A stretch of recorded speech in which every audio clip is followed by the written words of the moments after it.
नमस्कार बच्चों, कैसे हैं आप सब। आशा करती हूँ आप सभी अच्छे होंगे, स्वस्थ होंगे, खुश होंगे और अपनी पढ़ाई भी अच्छे से कर रहे होंगे। जैसा कि आप सभी जानते हैं, मैं हूँ आपकी हिंदी की अध्यापिका और मैं स्वागत करती हूँ आप सभी का आईसीटी वर्चुअल क्लासरूम में। और आज हम यहाँ पर एकत्रित हुए हैं पढ़ने के लिए क्लास 7th की हिंदी। क्लास 7th की हिंदी में हम यहाँ पर पढ़ रहे हैं अपनी सेकेंड बुक, जिसका नाम है यहाँ पर बाल महाभारत कथा।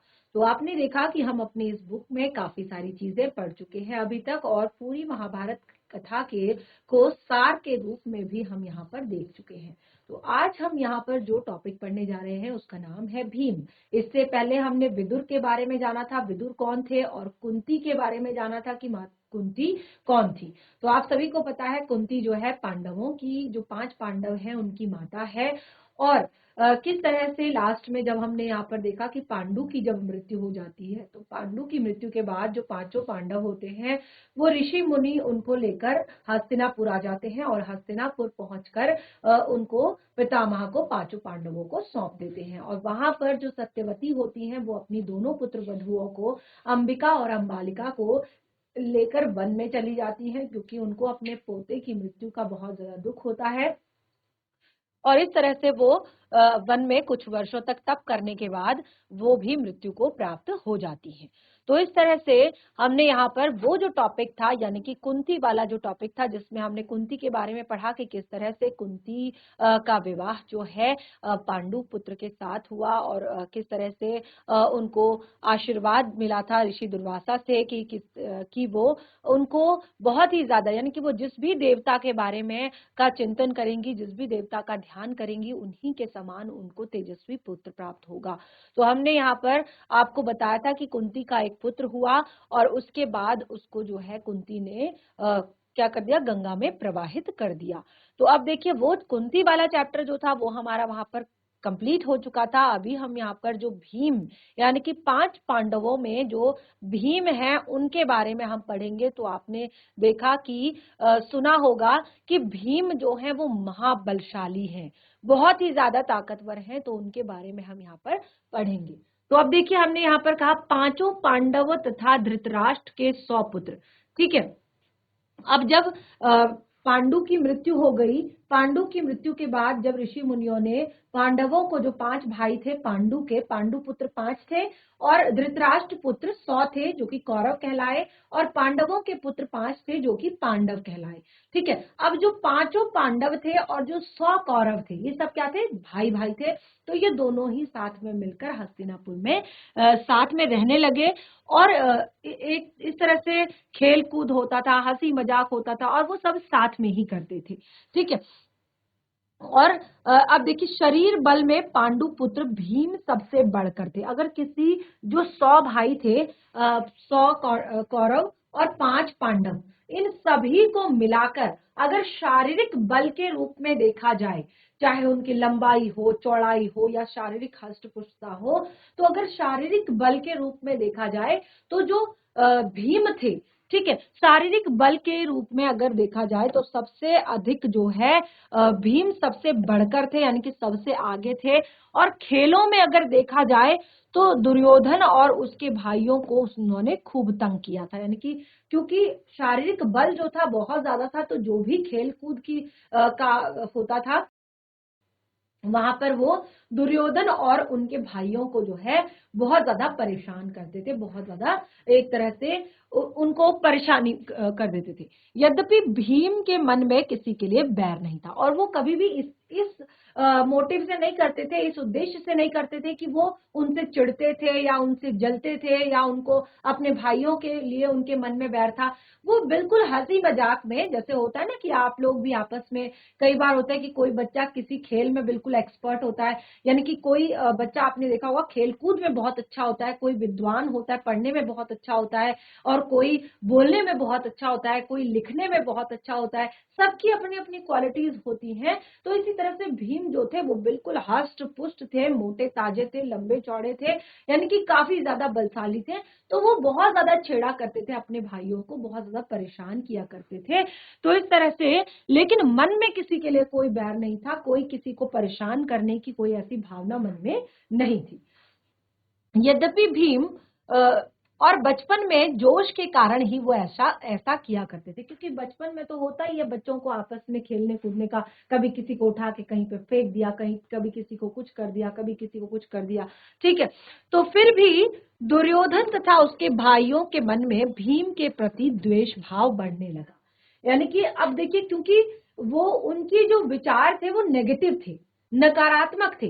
देखिए, जब आपके विचार नेगेटिव होते हैं ना, जब आपके विचार नेगेटिव होते हैं तो आप सामने वाला आपको कितना भी अच्छे से ट्रीट कर रहा हो, आपको लगता है कि इसका कुछ उद्देश्य है, जरूर ये किसी उद्देश्य से हमें इस तरह से अच्छे से ट्रीट कर रहा है, यानी कि ये इसका कुछ मोटिव है इसके पीछे, यानी कि ये कुछ चाहता है, तो तभी ये हमें इस तरह से हमसे बात कर रहा है, क्योंकि विचार नेगेटिव है, ठीक है। तो यहाँ पर जो दुर्योधन है, उनके और उसके 100 भाइयों के जो कौरव थे, उनके विचार ही नकारात्मक थे, विचार नेगेटिव थे।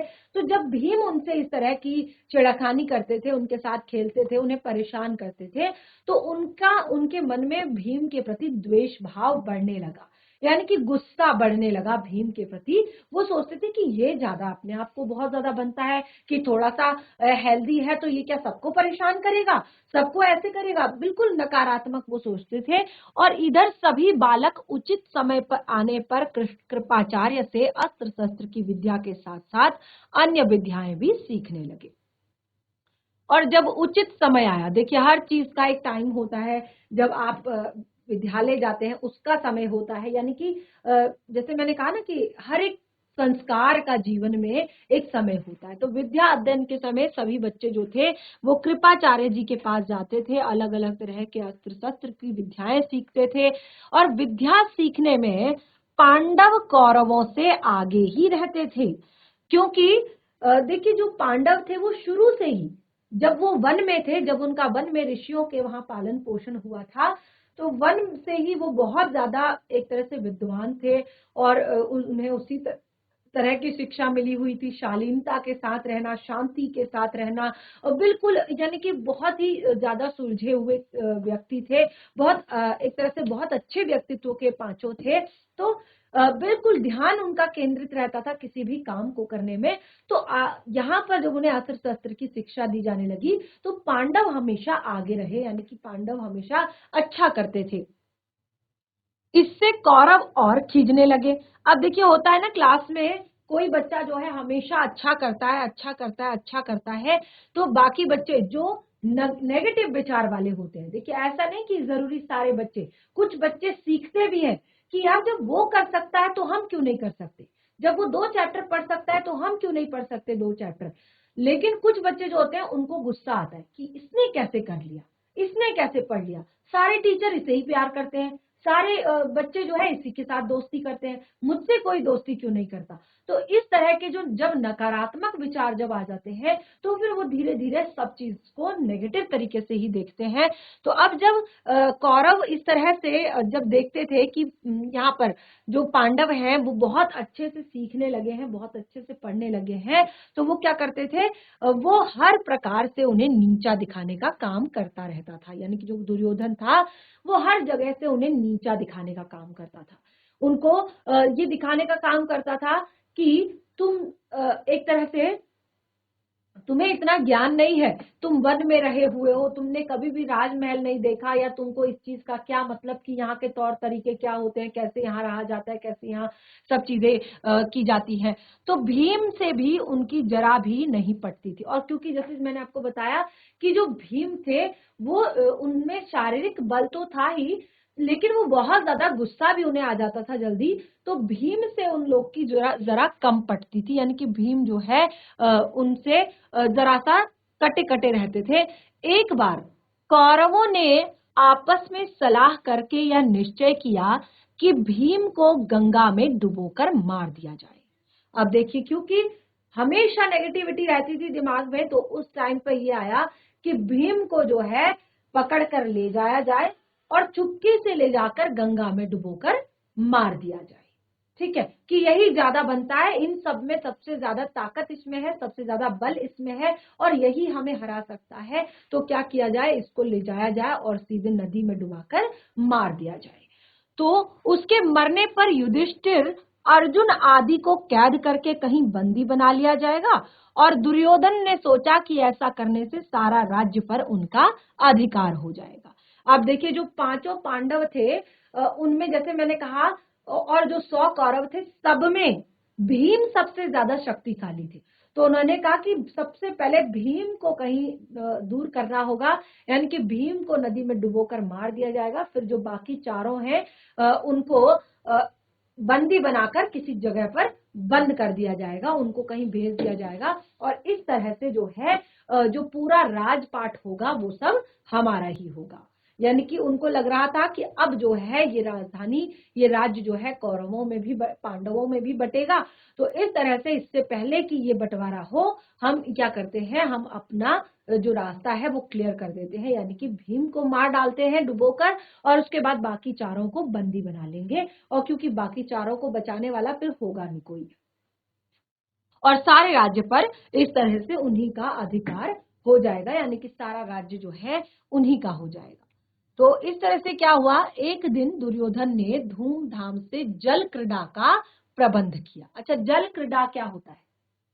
जल क्रीड़ा क्या होती है? जल में होते हैं ना खेल, पानी में जो खेल होते हैं जैसे तैराकी, ठीक है, या फिर आपने देखा होगा कि पहाड़ों पर किस तरह से जो पानी में राफ्टिंग की जाती है, या और भी बहुत सारे खेल होते हैं पानी से रिलेटेड, और लेकिन सबसे मेन होती है तैराकी, ठीक है, कि कौन ज्यादा एक तरह से बहुत अच्छा तैराक है।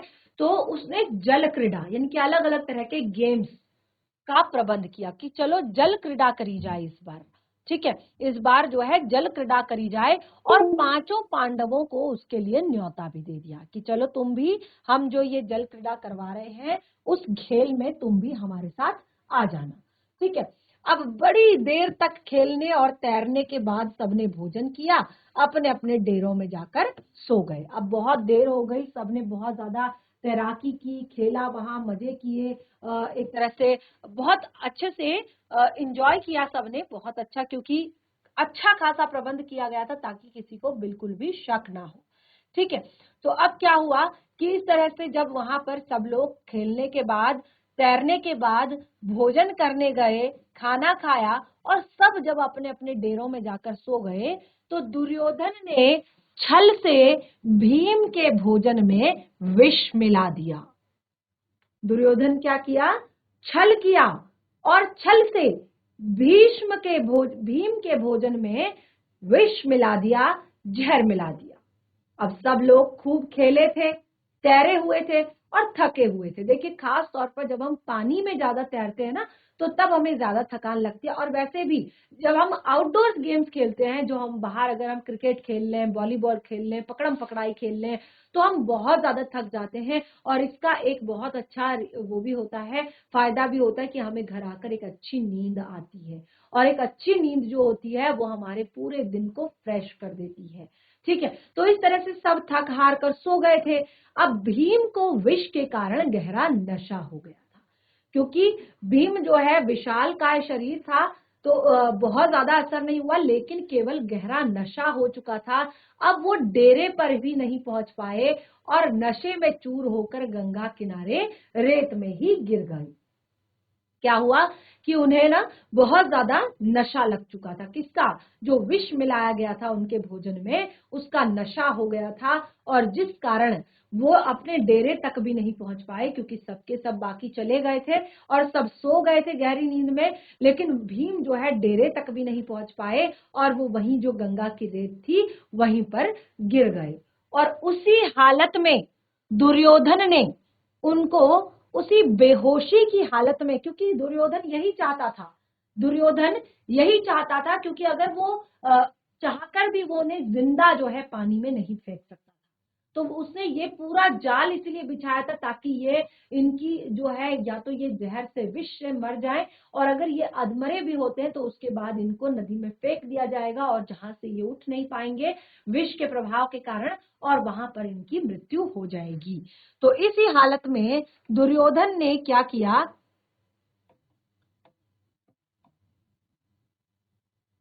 उसके लताओं से यानी कि जो बेल होती है, पत्ते होते हैं नदी किनारे, उनसे उनके हाथ पैर बांध दिए, क्योंकि अगर हाथ पैर खुले रहेंगे तो वो फिर से तैर सकते हैं। तो उनके हाथ और पैर इस तरह से बांध दिए और उनको गंगा में बहा दिया बेहोशी की हालत में, यानी कि पूरी तरह से मृत्यु उनकी नहीं हुई थी, लेकिन लताओं से बांधकर बेहोशी की हालत में गंगा में बहा दिया। अब लताओं से बंधा हुआ, जकड़ा हुआ भीम का शरीर गंगा की धारा में बहता हुआ दूर निकल गया। अब देखिए, वो बेहोशी की हालत में थे, तो उनसे उठा नहीं जा रहा था, उनसे कोई भी हरकत नहीं हो रही थी, क्योंकि एक तरह से शरीर पूरा सुन्न हो गया था और ऊपर से लताओं से पूरी तरह से बंधे हुए थे। तो वो शरीर जो है बहकर काफी जो है आगे निकल चुका था। और दुर्योधन अब जो है मन ही मन यह सोचकर बहुत ज्यादा खुश हो रहा था कि भीम का तो काम तमाम हो गया होगा। यानी कि दुर्योधन जो है मन ही मन बहुत ज्यादा खुश हो रहा था, प्रसन्न हो रहा था कि अब तक तो भीम का काम तमाम हो गया होगा, यानी कि अब तक तो भीम जो है मृत्यु को प्राप्त हो गया होगा। तो जब यह युधिष्ठिर आदि जगे, अब देखिए जब सोकर शाम को युधिष्ठिर और बाकी जो है पांडव जगे, तो उन्होंने वहां पर भीम को नहीं पाया, भीम को उन्होंने नहीं देखा। तो चारों भाइयों ने मिलकर सारा जंगल, गंगा का किनारा जहां जल क्रीड़ा थी, छान डाला। उन्होंने क्या किया, जो पूरा जंगल जहां पर वो थे और जहां पर वो जल क्रीड़ा हो रही थी, वो जो गंगा का किनारा था, वो पूरा का पूरा उन्होंने छान डाला, वो पूरा का पूरा उन्होंने ढूंढ डाला। अब देखिए, पर भीम का कहीं भी पता नहीं चला। अंत में वे निराश और दुखी हृदय से अपने महल लौट आए। अब देखिए लास्ट में क्या हुआ, इतना ढूंढने के बाद भी उनको भीम का कहीं पर भी पता नहीं चला और वो निराश और उदास हृदय के साथ महल को लौट आए कि चलो अगर ठीक ठाक होंगे तो वापस महल में आ जाएंगे। इतने में ही क्या देखते हैं कि भीम झूमता झामता चला आ रहा है, पांडवों और कुंती के आनंद का ठिकाना ना रहा। और इतने में उन्होंने क्या देखा, जब वो घर पहुंचे तो भीम जो है झूमता मस्त होकर, मदमस्त होकर जो है चला आ रहा है, और ये सब देखकर कुंती और पांडवों की खुशी का ठिकाना नहीं रहा। युधिष्ठिर, कुंती आदि ने सभी ने भीम को गले से लगा लिया। यह सब हाल देखकर कुंती को बड़ी चिंता हुई, क्योंकि अब ये देखिए यहाँ से जो है अड़चने शुरू हो गई थी, उनको मारने की जो कोशिशें थी वो शुरू हो गई थी। तो ये सब देखकर कुंती को बहुत दुख हुआ, बहुत कष्ट हुआ और उन्होंने विदुर को बुला भेजा और अकेले में उनसे बोली, दुष्ट दुर्योधन ने ही जरूर कोई ना कोई चाल चल रहा है। विदुर जो थे कौन थे, मैंने आपको बताया था ना, जो अंबिका थी, उनकी जो अंबिका के साथ जो उनकी सहेली थी, उनका जो ध्यान रखती थी, उनके पुत्र थे और बहुत ही ज्यादा एक तरह से विद्वान थे, राजनीति शास्त्र के एक तरह से विद्वान थे और हर चीज के ज्ञाता थे। तो वो सारा काम वही किया करते थे। तो जब उन्होंने यहाँ पर दुर्योधन का जब एक तरह से विचित्र वीर्य का उनको एक तरह से कहते हैं ना मंत्री बना दिया था, प्रधानमंत्री बना दिया था फिक्स, तो वो कहते हैं कि बहुत ही ज्यादा अच्छे थे और एक तरह से सारे के सारे चीजें पॉजिटिव वे में करते थे, सही तरीके से करते थे। तो अब कुंती ने सबसे पहले उन्हें ही बुलाया और क्या कहा कि अब जो दुर्योधन है वो जरूर कोई ना कोई चाल चल रहा है और वो राज्य के लोभ में भीम को मार डालना चाहता है और इसकी मुझे चिंता हो रही है। उन्होंने विदुर से क्या कहा कि जरूर दुर्योधन की ही ये चाल थी और दुर्योधन राज्य के लोभ में जो है भीम को मार डालना चाहता है और अब मुझे भीम की चिंता हो रही है। तो जैसे हमने कहा कि राजनीति कुशल विदुर कुंती को समझाते हुए बोले, तुम्हारा कहना सही है, परंतु कुशल इसी में है कि इस बात को अपने तक ही रखो, प्रकट रूप से दुर्योधन की निंदा कदापि नहीं करना, नहीं तो उसका द्वेष और बढ़ेगा। तो कुंती को उन्होंने समझाया, जैसे मैंने कहा कि वो राजनीति के कुशल विद्वान थे, तो उन्होंने कुंती को समझाते हुए कहा कि तुम्हारा कहना बिल्कुल सही है, तुम बिल्कुल सही कह रही हो, परंतु तुम पांचों की, तुम छयों की कुशल जो है इसी में है कि इस बात को केवल अपने तक ही रखो। अगर इसको तुमने प्रकट कर दिया देखिए अभी तो ये सारी चीजें पीठ पीछे हो रही है और हम इससे जाने अनजाने बच भी सकते हैं, लेकिन अगर तुमने इसे सामने रख दिया तो दुर्योधन अपनी निंदा कदापि नहीं सहेगा और उसका द्वेष बढ़ जाएगा, उसका गुस्सा जो है और बढ़ जाएगा। इस घटना से भीम बहुत उत्तेजित हो गया और ये जो घटना भीम के साथ हुई इससे भीम बहुत ज्यादा उत्तेजित हो गया, बहुत ज्यादा गुस्से में आ गया और उसे समझाते हुए युधिष्ठिर ने कहा, युधिष्ठिर सबसे बड़े थे तो युधिष्ठिर ने अपने छोटे भाई भीम को समझाते हुए कहा कि भीम अभी समय नहीं आया है। क्या कहा कि भीम अभी समय नहीं आया है, अभी तुम्हें अपने आप को संभालना होगा, अभी तुम्हें अपने आप को संभालना होगा, यानी कि ये बिल्कुल राइट टाइम नहीं है, सही समय नहीं है बदला लेने का, क्योंकि अभी कोई भी चीजें जो है सामने से नहीं हुई है, यानी कि बिल्कुल भी हमें सामने से अभी कुछ भी नहीं कहा गया है, तो ये बिल्कुल सही समय नहीं है। और उन्होंने कहा कि तुम्हें अपने आप को संभालना होगा। इस समय तो हम पांचों भाइयों को यही करना है कि किसी प्रकार एक दूसरे की रक्षा करते हुए बचे रहें, यानी कि दुर्योधन जो है कुछ भी चाल चल सकता है, कुछ भी कर सकता है, तो अभी हम पांचों भाइयों को केवल इतना करना है कि किसी प्रकार हमें एक दूसरे की रक्षा करनी है, यानी कि हमें एक दूसरे का ध्यान रखना है, हमें कभी भी किसी को भी अकेला नहीं छोड़ना है, कोई भी चीज हो वो साथ में करनी है, हमें एक दूसरे का ध्यान रखना है और बचे रहना है, यानी कि सुरक्षित रहना है। भीम के वापस आ जाने पर दुर्योधन को बड़ा आश्चर्य हुआ और उसका हृदय और जलने लगा। अब जब उसने देखा कि जो है उन्होंने बिल्कुल भी ये शो नहीं किया कि हमें पता है कि ये सब काम दुर्योधन ने किया है, उन्होंने बिल्कुल भी शो नहीं होने दिया। लेकिन जब दुर्योधन ने देखा कि भीम वापस आ चुका है तो उसको बहुत ज्यादा गुस्सा आया, उसको बहुत ज्यादा आश्चर्य हुआ कि ये आखिर कैसे हो गया, और उसका जो है हृदय जलने लगा, गुस्सा उसको आने लगा, बहुत तेज वो गुस्सा हो गया। तो देखिए भीम के बारे में हमने यहाँ पढ़ा। अब जो नेक्स्ट हम यहाँ पर टॉपिक वो है हमारा कर्ण। तो देखिए कर्ण कौन थे, अब हम उनके बारे में बताते हैं। तो देखिए भीम जो है वो क्लियर हो गया आप सभी को, हैंड रेज करके बताएंगे, मुझे हाथ खड़ा करके बताएंगे, समझ आया आपको जो हमने भीम के बारे में यहाँ पर पढ़ा? Yes, very good. जो बच्चे मैं देख रही हूँ यहाँ से, जो बच्चे ध्यान से पढ़ रहे हैं उन्हें समझ आ रहा है, जो बच्चे ध्यान से पढ़ रहे हैं ना उन्हें समझ आ रहा है, और जो बच्चे क्लास में बातें कर रहे हैं ध्यान नहीं दे रहे हैं वही हैंड रेज भी नहीं कर रहे हैं। यस, चलिए तो नेक्स्ट टॉपिक अगला हम यहाँ पर पढ़ते हैं। देखिए ये पूरी की पूरी महाभारत कथा है और इसमें जो अलग अलग यहाँ पर पात्र हैं उनके बारे में हम पढ़ रहे हैं। तो अब हम यहाँ पर जो हमारे जिनको हम कहते हैं महादानी कर्ण, कर्ण के बारे में आपने सुना होगा कि दुनिया में अगर किसी को सबसे बड़ा दानी माना जाता है तो वो है कर्ण, उनको कहा जाता है महादानी कर्ण। ठीक है, तो कर्ण कौन है, अब कर्ण के बारे में जानेंगे। तो पांडवों ने इसने पहले कृपाचार्य और बाद में द्रोणाचार्य से अस्त्र शस्त्र की शिक्षा पाई। जैसे कि आप अभी भी पढ़ते हैं तो पांडवों के गुरुओं के रूप में केवल और केवल द्रोणाचार्य का नाम जो है पहले लिया जाता है। ठीक है, तो पांडवों ने पहले कृपाचार्य से सीखा, उसके बाद उन्होंने द्रोणाचार्य से अस्त्र शस्त्र की शिक्षा प्राप्त की। उनको जब विद्या में काफी निपुणता प्राप्त हो गई तो एक भारी समारोह किया गया जिसमें सबने कौशल का प्रदर्शन किया। अब देखिए आप होता है ना, साल भर आप पढ़ाई करते हैं और साल भर आप अच्छे अच्छे आपके जो इंटरनल्स होते हैं, एग्जाम होते हैं, कक्षा परीक्षाएं होती हैं, आप अच्छा अच्छा करते हैं।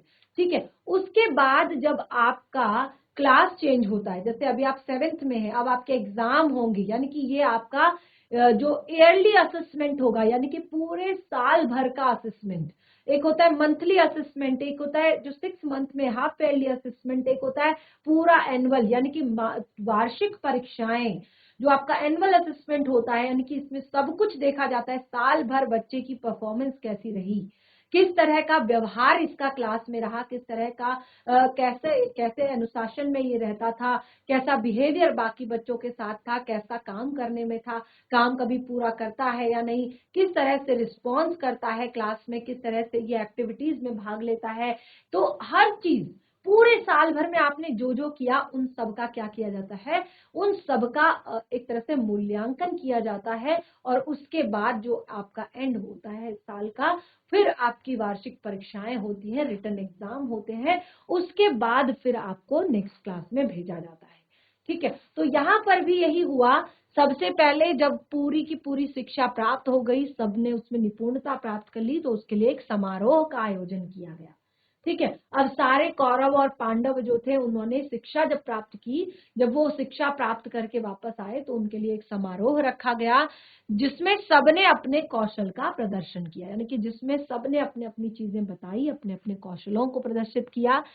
सारे नगरवासी इस समारोह को देखने आए थे, जितने भी नगरवासी थे वो इस समारोह को देखने आए हुए थे। तरह तरह के खेल हुए, और यहाँ पर बहुत अलग अलग तरह के खेल हुए।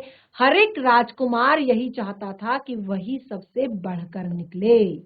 जो चारों के पांचों के पांचों पांडव थे, तो हर एक राजकुमार और साथ ही जितने 100 कौरव थे, ये सब मिलकर ये सबके सब चाहते थे कि जो है एक से बढ़कर एक हम निकले, यानी कि इससे भी अच्छा मैं करूं। आपस में प्रतिस्पर्धा बड़े जोर की थी, जो कंपटीशन था बहुत ही खतरनाक था, बहुत ही बड़ा था। परंतु तीर चलाने में पांडु पुत्र अर्जुन का कोई सानी नहीं था। जो तीरंदाजी है, तीर चलाना, उसमें पांडु पुत्र अर्जुन से बड़ा धनुर्धर कोई नहीं था। अर्जुन जो है बहुत अच्छा वहां पर करते थे। और देखिए, अर्जुन ने धनुष विद्या में कमाल का खेल दिखाया, और यहाँ भी अर्जुन ने धनुष विद्या में बहुत ही कमाल का खेल दिखाया, बहुत ही अच्छा खेल दिखाया। और उनकी अद्भुत चतुरता को देखकर सभी दर्शक और राजवंश के सभी उपस्थित लोग दंभ रह गए। तो जब उन्होंने क्या किया, उन्होंने जब देखा कि यहाँ पर इस तरह की सिचुएशन है, इस तरह की परिस्थितियां हैं, और अब तो हमें युद्ध करने के लिए तैयार रहना पड़ेगा, तो इस तरह से उन्होंने क्या किया, सभी दर्शक जो है राजवंश के सभी उपस्थित लोग दंग रह गए। यह देखकर दुर्योधन के मन में ईर्ष्या जगने लगी। ये देखकर दुर्योधन को बहुत ज्यादा गुस्सा आने लगा। दुर्योधन के मन में जो है ईर्ष्या जगने लगी, क्रोध आने लगा। अभी खेल हो ही रहा था कि इतने में रंगभूमि के द्वार पर खम ठोकते हुए एक रौबीला तेजस्वी युवक मस्तानी चाल से आकर अर्जुन के सामने खड़ा हो गया। यानी कि अभी ये कंपटीशन चल ही रहा था, अभी ये प्रतियोगिता चल ही रही थी, और ये सारी चीजें अभी साथ ही चल रही थी कि तभी एक तेजस्वी रौबीला, यानी कि बिल्कुल एक होता ना अकड़, अपनी अकड़ में रहना, अपने रौब में रहना, तो एक रौबीला तेजस्वी मस्तानी चाल, यानी कि बिल्कुल मस्तानी चाल से आकर अर्जुन के सामने खड़ा हो गया, सीधे अर्जुन के सामने खड़ा हो गया। यह युवक कोई और नहीं, अधिरथ द्वारा पोषित कुंती पुत्र कर्ण ही था। ये कौन था ये युवक जो इस तरह से यहाँ पर आया? अधिरथ नामक केवट द्वारा पोषित कुंती पुत्र कर्ण ही था। कुंती का पुत्र कर्ण जो गंगा में बहा दिया गया था, तो अधिरथ जो थे उनकी कोई भी संतान नहीं थी, और उसको वो भगवान का आशीर्वाद समझकर जब नदी से घर लेकर गए तो उनकी पत्नी बहुत ज्यादा खुश हुई। पहले तो उन्होंने कहा कि जिसका भी ये बच्चा होगा हम उसको वापस कर देंगे, लेकिन फिर उनकी पत्नी ने कहा कि इसे भगवान का आशीर्वाद समझकर रख लेते हैं। तो इस तरह से उन्होंने यहाँ पर जो कर्ण थे उनको अपने पुत्र के रूप में संभाला। तो वो अधिरथ द्वारा पोषित कुंती पुत्र कर्ण ही थे, लेकिन उनके कुंती पुत्र होने की बात किसी को भी नहीं पता थी कि वो कुंती के पुत्र हैं। ये बात जो है किसी को भी पता नहीं थी, क्योंकि इस बात की भनक कुंती ने किसी को भी लगने नहीं दी थी। और रंगभूमि में आते आते उसने अर्जुन को ललकारा, और जैसे ही वो रंगभूमि में पहुंचा तो रंगभूमि में आते आते उसने अर्जुन को ललकारा। क्या कहा देखिए, अर्जुन, जो भी करतब तुमने यहाँ दिखाए हैं उससे बढ़कर कौशल मैं दिखा सकता हूं, क्या तुम इसके लिए तैयार हो? तो देखिए किसने कहा, ये कर्ण ने कहा कि अर्जुन, तुमने यहाँ पर जो भी करतब दिखाए हैं, जो भी तुमने किया है यहाँ पर अपनी विद्या से, उनसे बढ़कर कौशल मैं दिखा सकता हूँ, उनसे अच्छा मैं कर सकता हूँ, और क्या तुम इसके लिए तैयार हो? तो इस तरह से हमने यहाँ पर अपना जो अगला टॉपिक यानी कि कर्ण के बारे में हम यहाँ पर डिस्कस कर रहे हैं, और कर्ण की शुरुआती बात मैंने आपको क्लियर की कि ये कुंती पुत्र है, और कुंती और भगवान सूर्य के पुत्र हैं। कुंती को आशीर्वाद स्वरूप ये प्राप्त हुए हैं, जिन्हें कुंती ने नदी में बहा दिया गया था, और ये जिनका पालन पोषण जो है वहां पर किया गया था। तो इस तरह से हमने यहाँ पर काफी सारी चीजें पढ़ी। आगे भी यहाँ पर कर्ण के बारे में और भी बहुत सारी चीजें दी गई हैं, बहुत ही ज्यादा इंटरेस्टिंग है। तो इस तरह से हम फटाफट अपनी इस बुक को कंप्लीट करेंगे, क्लियर करेंगे। उसके बाद कोई भी डाउट आपका होगा तो आप उसको जरूर पूछेंगे नेक्स्ट सेशन में।